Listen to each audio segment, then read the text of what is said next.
모르겠습니다. 뭐 통진당의 전통적인 뭐 모범적인 전술일까요? 사례인지 모르겠습니다만 이 검찰이나 경찰 수사에서는 일제히 말을 하지 않는 그런 네. 전략을 쓰는 것 같습니다. 참 근데 이해할 수 없는 모습이 이 기자회견을 수십 분 단위로 하면서 그렇죠. 예. 지금 뭐 막상 법정에 가면 예. 지금 뭐 화면상으로 보면 지금 이석기 의원이 지금 부인 소송차에 지금 타려고 하는 모습인데 지금 보면 계속 지금 통합진보당 누군지 모르겠 통합진보당 관계자가 지금 계속 카메라 앞에서 취재 방해를 하고 있어요. 네. 저러면 안 되는데 왜 저런 행동을 하는지 모르겠어요. 지금 저기 보이는 이석기 의원인가요? 아니, 관계자들과 자, 이분 되게 끈질기네. 지지자들로 끈질기게 취재 방해를 하네. 누군지 얼굴 한번 비춰줬으면 좋겠네요. 네, 지금 없어졌네요. 아이고. 자, 윤 부장, 예전에도 그래도 인혁당 사건 때도 마찬가지로 아까 뭐 계속 말씀을 하셨는데 사실 공안 관련 사건이 항상 수사를 했을 때는 이 피의자들이 계속 묵비권을 행사하지 않았습니까? 네, 그렇습니다. 이 공안 사건이라는 게 어떻게 보면은 이념적으로 무장된 분들이 하기 때문에 네. 그 검찰의 사람들 이야기를 들어보면 뭐 우리 서주민 기자 더 잘 알겠지만 이 많이 배우신 분들이 검찰에 가면 아주 쉽게 무너진답니다. 자기 자신에 대한 모멸감이라든지 뭐 이 진술을 받는 과정에서의 솔직히 좀 비인간적인 그런 언행이라든지 말을 들으면 아 이거 내가 왜 이런 걸 할까 싶어서 그냥 쉽게 털어놓는 경우가 많은데 공안 사건이라든지 이런 이념 사건의 경우는 확신범 아닙니까? 확신범? 그렇죠.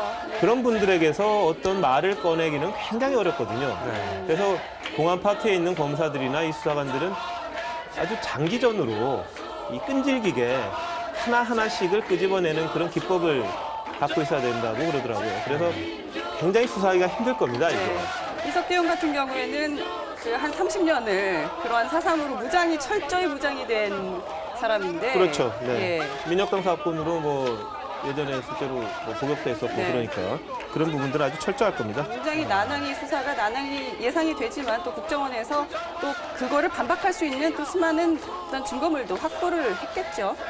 그러니까 이게 앞으로 법정에서 다툼이 있을 때 국정원이 충분한 증거 자료를 제시하느냐 마느냐 할 수 있느냐 없느냐 그게 이번 재판에서 굉장한 관건이 될 겁니다. 지금 네. 나와 있는 녹취록에다가 플러스 알파가 상당히 있어야지만 내란 예. 음모라든지 이런 부분에 대해서 확실하게 뭔가를 좀 해낼 수 있지.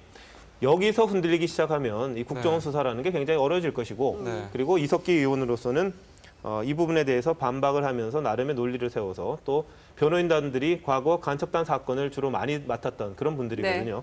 그런 분들의 그 노하우라든지 이런 걸 따져볼 때는 이번 사건 이 재판 과정이 아주 굉장히 치열해질 것 같은 그런 네. 느낌입니다.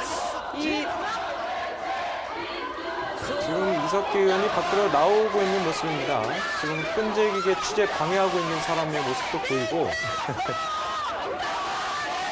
경찰 뭐 하고 있나 몰라요. 취재 방해하는 사람들 안 잡아가고. 통진당 관계자들과 지지자들이 지금 체포동의안 결사 반대를 구호를 외치는 지금 연결 상태가 좋지 않네요.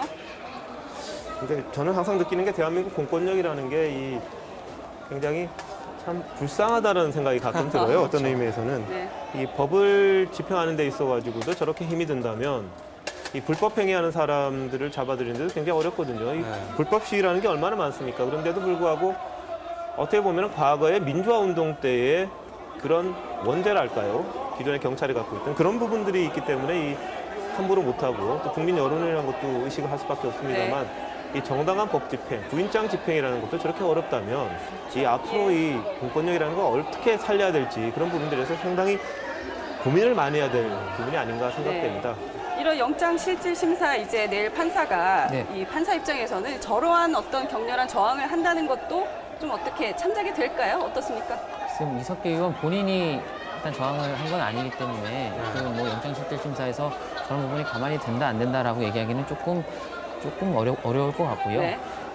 다만 이제 그 도주의 우려 부분에 있어서 과거에 한 차례 그 체포동의 요구서를 보면은 실제로 그 한 차례 도주를 했던 어떤 그런 과거의 그 행적이 있었기 한 때문에 3년쯤 됐나요? 네. 그런 부분이 또 참작이 되지 않을까. 그 3년 전에 그 민혁당 사건에서도 3년 동안 도주를 했던 상황이 네. 있었고, 그리고 이번에 그 압수수색을 집행하는 과정에서도 집 앞에서 뭐 모자를 쓰고 택시를 타고 네. 이제 도주를 했다. 국정원은 이렇게 보고 있으니까요. 네. 수사기관의 그런 소명을 법원에서 어느 정도 받아들여주지 않을까라는 생각을 하고 있습니다.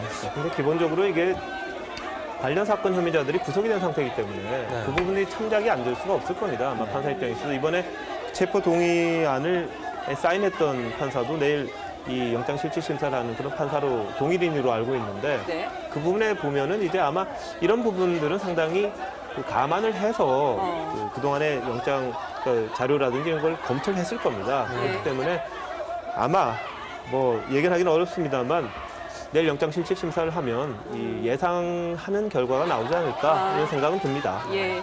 이 최장 한 30일 동안 수사를 받게 되고 예.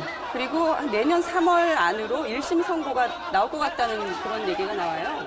예, 일단 뭐 그 물리적으로 신병을 구속해서 할 수 있는 수사가 일단 아까 말씀하신 대로 30일이 있고 또 지금 이번 같은 구인 영장 같은 경우에도 지금 신병이 확보된 다음에 일단 24시간까지 효력이 있습니다. 24시간 효력이 있기 때문에 아까 그 변호인에서 영장실질심사 뭐 연기 요청을 말을 했지만 24시간 안에 어떤 영장실질심사를 받게 하기 위해서는 아마 무작정 연기를 하기는 어려울 것 같습니다. 지금 뭐 속보 보니까 이석기 의원이 지금 호송 차량을 타고 수원지법으로 호송됐다고 합니다. 그 아까 뭐 서 기자 말씀하셨지만 다시 한번 네.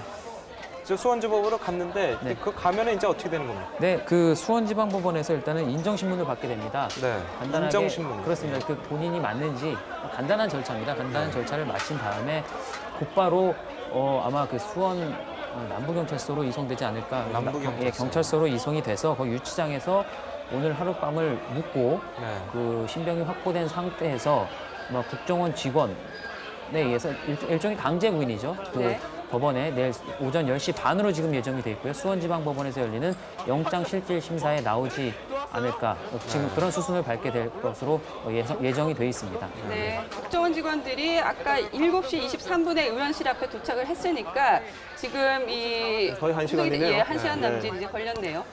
네, 일단 뭐 영장실질심사를 받으면 어떻게 될지 모르겠습니다만 만약에 영장이 발부된다면 특이한 게 이 수원구치소가 아니라 서울구치소에 아마 이석기 의원이 그게 될 겁니다. 수원이 아니고 실질심사가 서울이요. 마치는 예, 예. 만약 구속된다면 그게 이제 국정원이 그 서울에 있기 때문에 지금 이미 구속된 세 분도 서울구치소에 있다고 그러더라고요. 그래서 출퇴근하면서 조사를 받아야 된다는 네. 그런 측면 때문에 아마 그쪽으로 그 송치를 하지 않을까 싶은데요. 네. 여하튼 영장실질심사가 상당히 내일은 길어지지 않을까 그런 예상은 듭니다. 이 자료도 방대하고 네. 아마 체포 동의서에 체포 요구서에 없던 부분들도 검찰이 추가로 제출했을 거고요. 네. 그런 부분들을 판사가 굉장히 꼼꼼히 따져보지 않을까 네. 싶은 생각은 듭니다. 자, 그 서 기자. 네. 그